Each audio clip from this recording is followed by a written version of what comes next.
आज आपण करणार आहोत कुरवडीची भाजी। त्यासाठी आपण थोडीशी कुरवडी भिजायला घातलेली आहे, थोडेसे टमाटे आणि कांदा। 1 चमचा कढईमध्ये तेल, मोहरी, जिरे, हळद आणि लाल तिखट। तेल गरम झालेलं आहे। आता आपण टाकतो थोडीशी मोहरी, थोडेसे जिरे, थोडासा कांदा, थोडीशी हळद, थोडंसं मीठ, त्यानंतर बारीक चिरलेला टोमॅटो,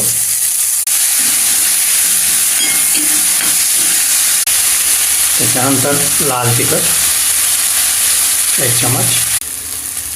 आता आपण टाकणार आहोत जी कुरवडी आपण जी भिजत घातली होती ती कुरवडी आपण सगळी टाकणार आहोत।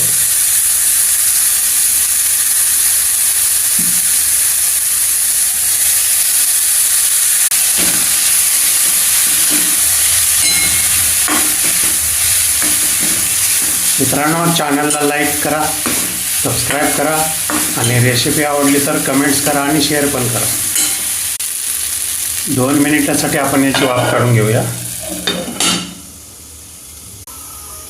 आपली भाजी तयार आहे।